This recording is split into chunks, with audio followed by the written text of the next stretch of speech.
Oh, Stephen King, you wonderful, wonderful person. You have released so many dang good books and so many movie adaptations over the years, and definitely wanting to go into territory of watching everything. The good, the mediocre, the so bad it's good, the god awful stuff, and the stuff that's actually really good in this case is Hearts of Atlantis, starring Mr. Anthony Hopkins. Beware the low men. Bobby Garfield couldn't possibly know what that means, but before the summer's over, he'll know, and he'll summon depths of courage and forgiveness that he never imagined he had. Anthony Hopkins headlines this nostalgically atmospheric film and set in a small town Connecticut, 1960. It portrays Tad Brodigan, a mysterious psychically gifted loner who becomes a mentor and father figure to Bobby, Anton Yelchin, when he enlists the boy's help in eluding the shadowy figures who seek control of Ted's powers. Directed by Scott Hicks Shine, and based on the book by Stephen King, Hearts and Lances is a wonderful, wonderful movie. And this one is about nostalgia, about the man who's returning to town, and we get to see his life growing up. So he's like an everyday kid. He's got a girl that he likes that he supposedly does or does not have a crush on. A little too young to understand it. Doesn't have a father figure, and his mother is a mixed bag. So, what happens when an older man moves into town?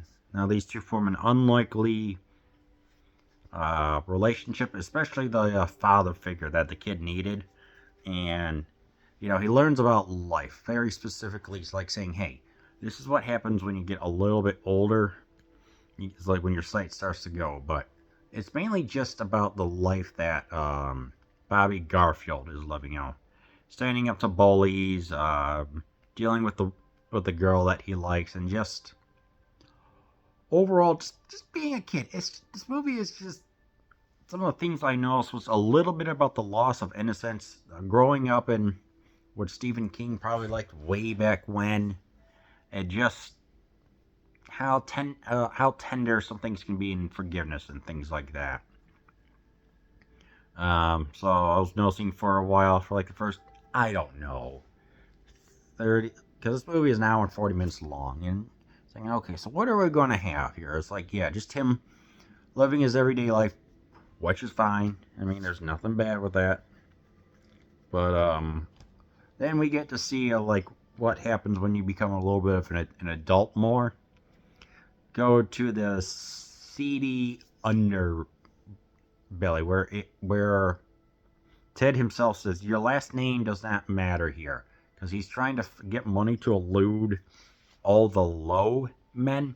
So he bets $200 on a fighter, Hollywood Hayes or whatever. I don't even think it's a real fighter.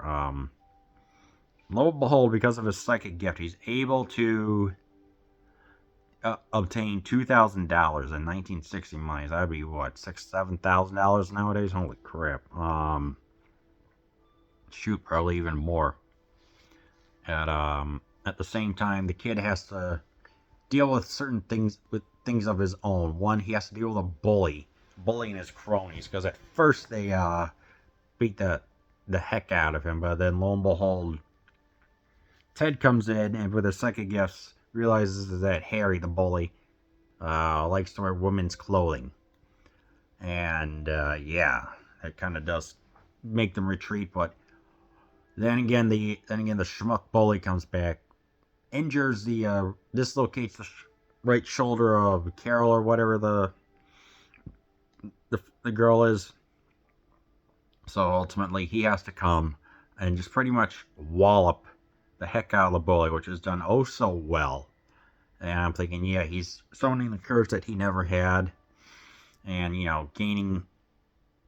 developing himself and his awareness in life. It's like as we're getting further and further into what is going on with that, we ultimately realize that yeah, Ted is about to be captured by the Lowmen, and we get to a tense finale where he's trying to get the all the money and everything, and he unfortunately Ted does get captured, but Bobby gets $2,000 for his for a bicycle he wanted and also live with his mom. His mom, they also do have a good conflict about, like, you're not really, like, being true to yourself or whatever, because, it's like, she's trying to provide, but at the same time, she does have certain things about her. So, I don't know. It's a great character study about certain things, and nostalgia, forgiveness, and growing up seems to be the main things. Now, I was curious about the psychic. I'm like, what is going on here?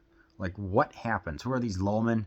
Well, in the books, obviously, he gets captured and he doesn't get hurt, but he has to help destroy a piece, like a leg of the Dark Tower. I mean, this thing must just be colossally high. So, he eventually gets liberated and stuff like that. That was pretty good. Hopkins himself was going to wanted to work with the director at one point, but for whatever reason, it was a little too late for him to do one project, I think Shine or whatever it was. So, lo and behold, another script was written. Perkins was contacted and said, let's make this happen. So definitely good. Anton Yelchin puts in a great performance as well. As he's starting off kind of like not exactly hesitant, but unsure of his place in the world. But when he has to read the newspaper to Ted Brodigan, it's powerful, vivid stuff, and we get some intense scenes. So yeah, of course, this is not going to be for everyone. I would consider this fairly closer to Stand By Me if there was an adult that had psychic powers. So yeah, of course, your mileage may vary if you're for nostalgia and things like that, but yeah, Hearts and Atlantis recommended. Period.